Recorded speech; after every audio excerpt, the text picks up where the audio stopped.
very warm welcome to Engineered Unicorns, fantastic books for a magical lifestyle. My name is SandyJ and you are listening to Campusradio Karlsruhe. In this episode for September 2021, I start out with the reading update, followed by my book recommendation for you, and at the end I have two interesting releases for you for this month of September. August for me meant reading quite a lot because I did have some vacation time, which I used fabulously because I went to the Baltic Sea and let the sea breeze blow out the cobwebs in my mind. And so I got quite a bit of reading done. A lot of it was done via audiobook, but there were also some other paperback books in there. And I also did some book shopping in August, and I think I need to stop because I'm running out of room in my shelf. And so I will, during September and October, cull a bit my books that I have at home. I even threw out a few of my books that I have in my TBR list, which I don't own yet, but are nevertheless on my list. And I threw a bit out, but somehow I'm still at 551. So I threw out books, but then I found new books. So my TBR pile is more or less exactly the same when you just count. In August, I also tried another read-along. This one for The Wheel of Time, The Eye of the World, which is the first book of this big fantasy series by Robert Jordan. And it didn't work out for me. I mean, the book is really interesting, and I got to chapter 13 of The Eye of the World, and then I didn't want to read it anymore because the read-along that I joined was saying for every week in August you need to read 13 chapters. And I thought, yeah, that's doable because it's not that much and I have time on my hands, so I can totally do that. But psychologically, I always had this running count in the back of my mind. So I need to get to chapter 13 and I need to get to chapter so-and-so by that time. And this took me out of reading and enjoying the story so much. I really didn't like it. I was always thinking, oh, it takes so long, and why I'm not getting forward and so on. I mean, 13 chapters of this book is totally viable for a week, in my opinion, but it's still 180 pages or something like that. And Robert Jordan has a writing style where it's sometimes the pacing of the book is really fast and sometimes nothing much happens. So that's quite a weird thing. What I liked about it, and which is the reason why I really want to read it and really want to give it its time that it's necessary, is that for one thing, the story is interesting, and secondly, the female characters are much more interesting as opposed to Lord of the Rings. Even though Wheel of Time, at least in the first few books from what I've heard on BookTube, is a lot like Lord of the Rings by Tolkien, but Robert Jordan said this was his goal, to kind of give it an homage to Lord of the Rings, but nevertheless it had developed. For instance, they were female characters who do more than just stand around or something like this. If you remember, when you read Lord of the Rings, there are hardly ever any female characters that do really anything. It's different in the movies. There they build more storyline around the female characters, but in the books originally there weren't. And so Robert Jordan did quite an interesting job. From what I've read, the first 13 chapters of the first book of 14, so don't expect me to really know the series. So far, I did enjoy some stuff, but nevertheless, due to the page count running in my mind and always thinking, oh God, I need to read this amount of pages until I'm at chapter 14 and they are already further ahead and stuff like that. it took me out of the story quite a bit, and so I decided to stop it after the first 13 chapters and give other books more time. And one of the series that I actually read is today's recommendation. Another thing that happened or that I experienced in August was the epiphany I had regarding my podcast, or this podcast to be exact. So this was due to my watching a video of Kathy Hay. If you don't know her, she sews historical dresses. And I don't sew. I don't plan on taking it up. I used to do some sewing or even knitting when I was younger, but I'm no longer interested in that. Nevertheless, I quite enjoy Kathy Hayes and Bernadette Benner's videos. And the funny thing was, when I watched some of her videos, she talked about sewing and how that's a hobby and it's there to have fun with. It's about the joy of creating something. And that was really one of those moments where it gelled for me regarding this podcast, because I'm an engineer, as I've said before, and so I tend to like stuff where I can measure things. And you would think measuring the impact of the podcast is fairly easy, but it isn't.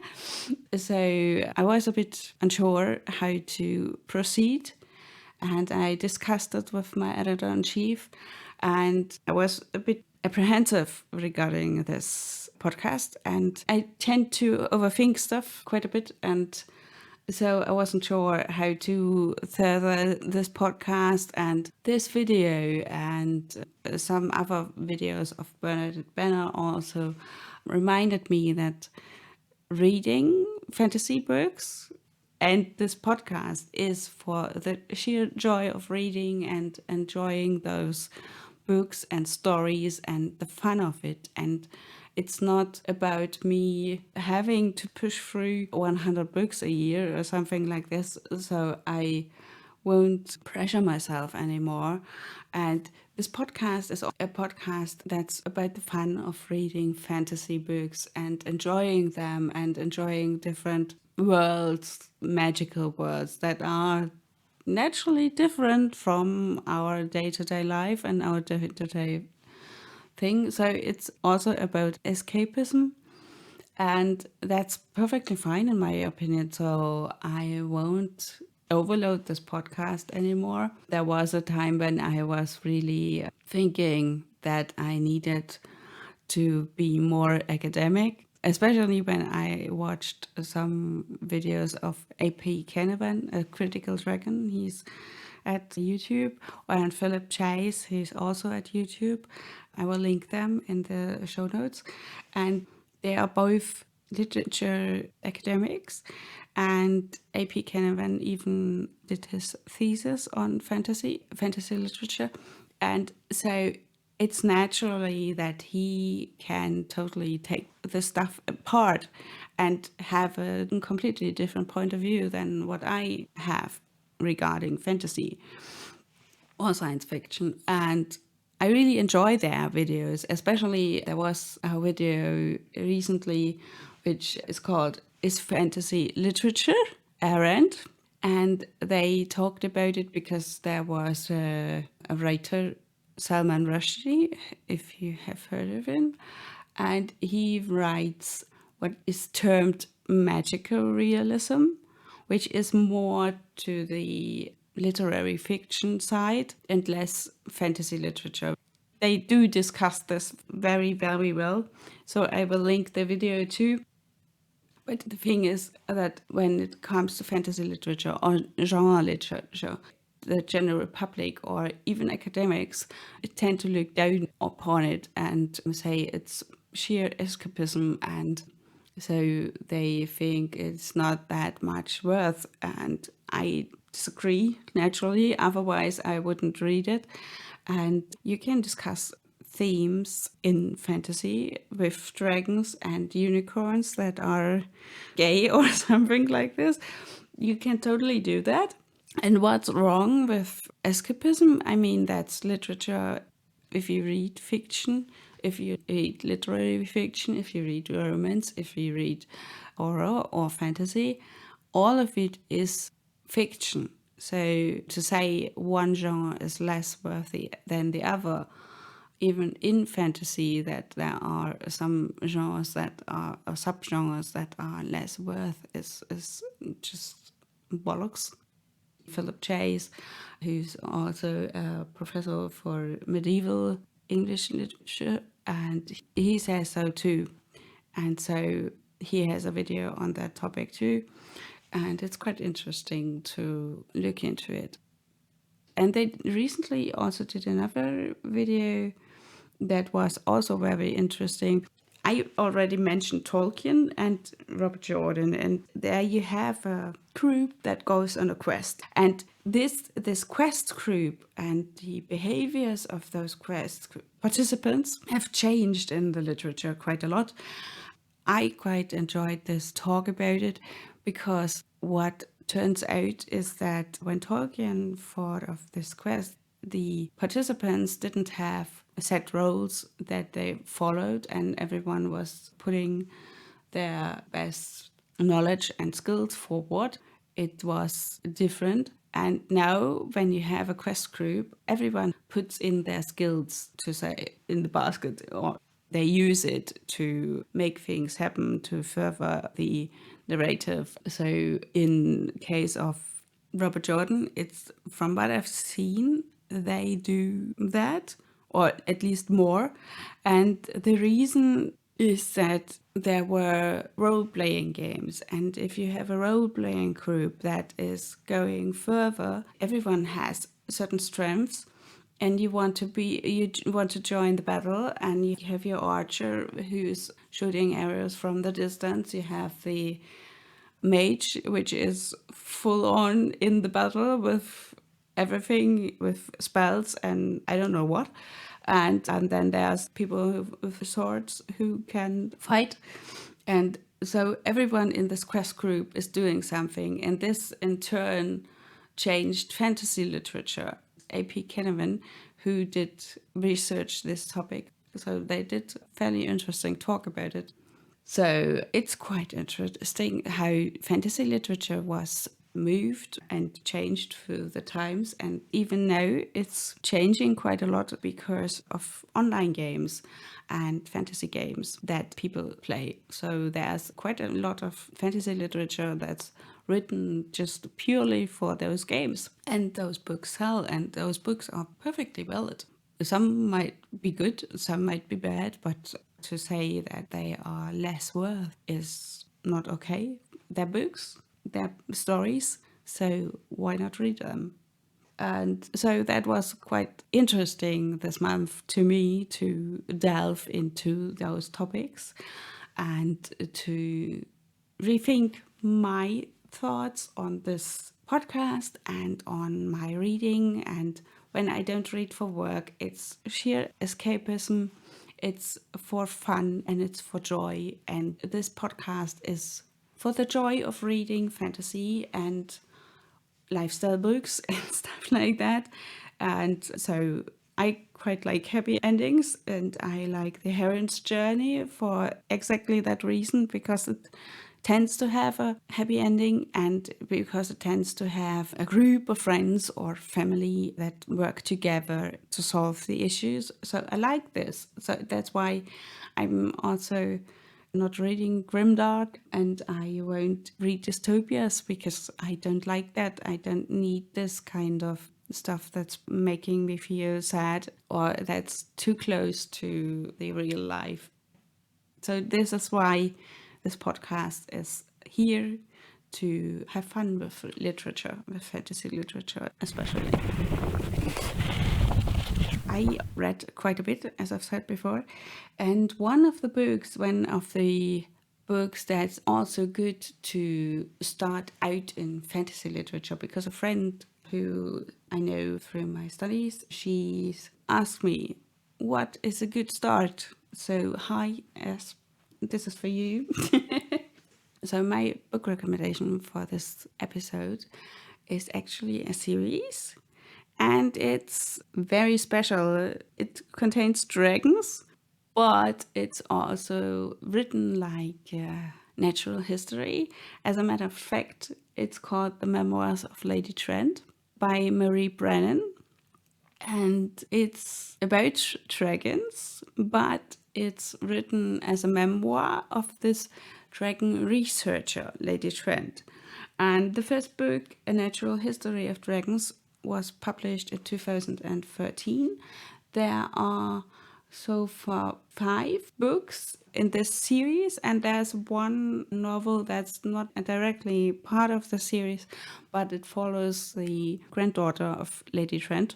So the books are A Natural History of Dragons, which was published in 2013. The second book is The Tropic of Serpents, 2014. The Voyage of the Basilisk, 2015. In the Labyrinth of Drakes, 2016. Within the Sanctuary of Wings, 2017. And Turning Darkness into Light, which is the granddaughter story, which was published in 2019. You can get the first book as a paperback at the American Library Karlsruhe.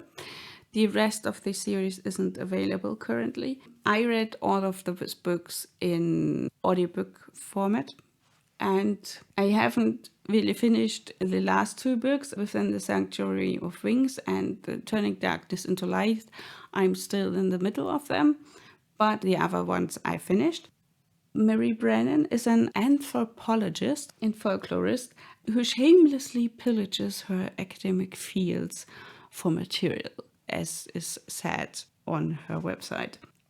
So the series is set essentially in Victorian times in England, though it has a different name in the series. It's called Scotland, but essentially it's like England at that time. And it has the same political system, it has the same values, and it had the same views on the world. So Lady Trent, or Isabella, in the first book we follow her from her childhood days. And even as a small child, when she grew up, she was fascinated with dragons. And in this world, the dragons are like birds or something like that. So they are all around them, and they have small ones that she's fascinated as a child with, and then they have the really big ones. And she's interested from the start, and because it's Victorian, maybe the start of the Victorian times, because she's a woman and she's a girl, it's expected of her not to be interested in science, in the natural science. Back then they were called not biologists or researchers. They were called philosophers, natural philosophers. And because she's a woman, it's expected from her to just care about marriage and not anything else. She's naturally, because she's higher class, she's taught to read, but she's not supposed to read about dragons and natural history books, but she does.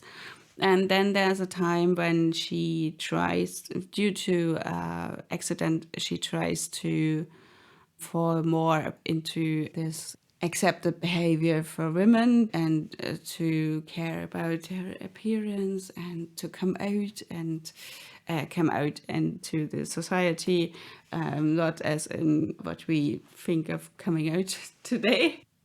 And then she meets her future husband, and she meets him at a dragon exhibition.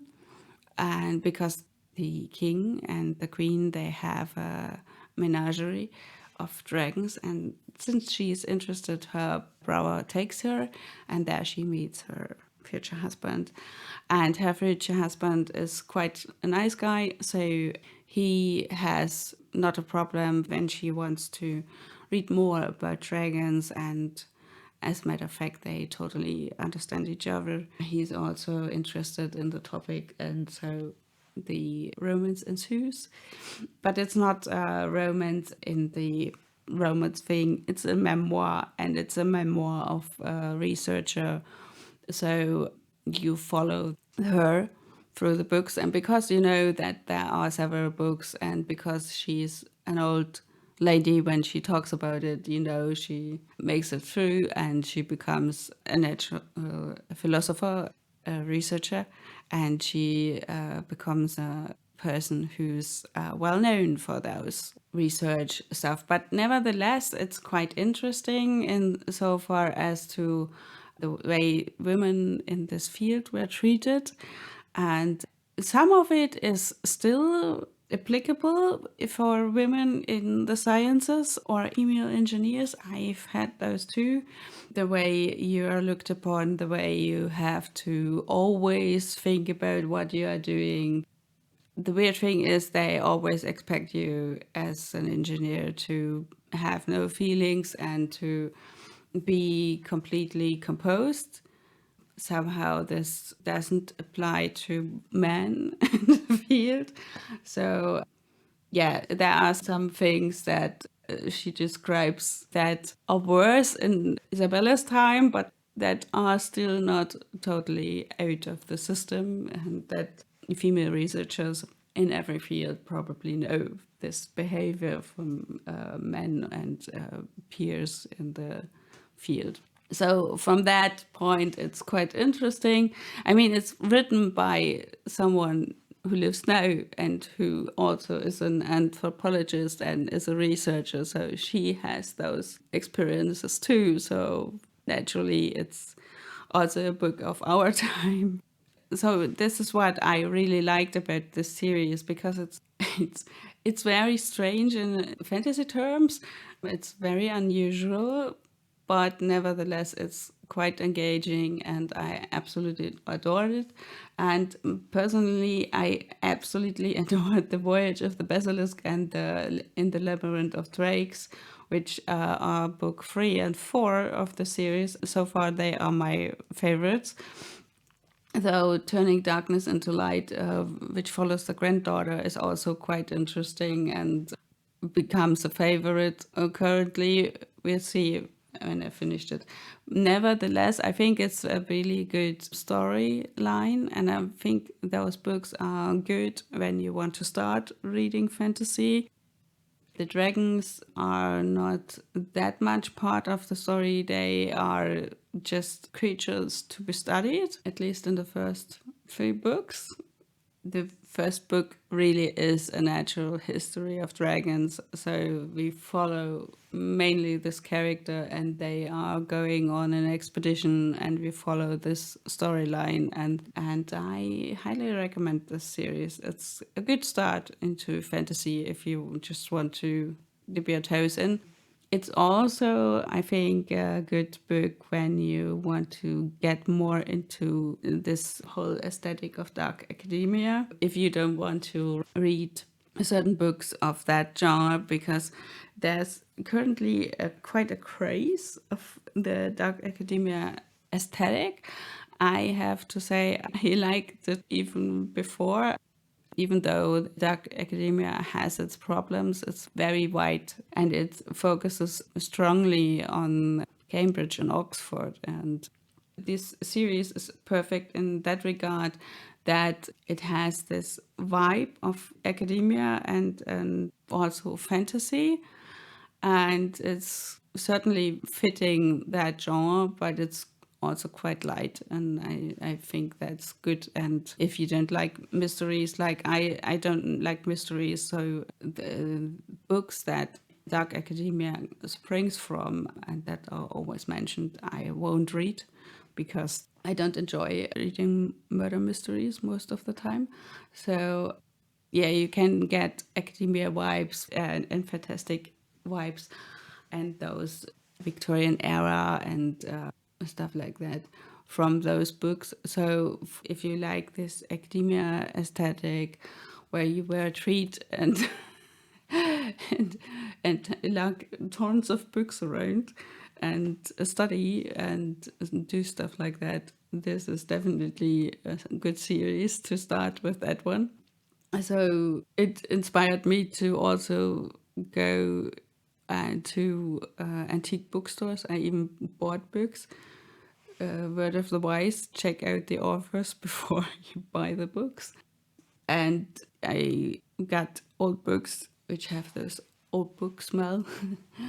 And I also got myself a pendant for a necklace with a dragon. So I was quite inspired by those books and I quite enjoyed them. So definitely my recommendation is the Memoirs of Lady Trent series by Marie Brennan. And you can get the first book, A Natural History of Dragons, at the American Library Karlsruhe. And the audiobooks are really, really good in my opinion. I highly recommend them.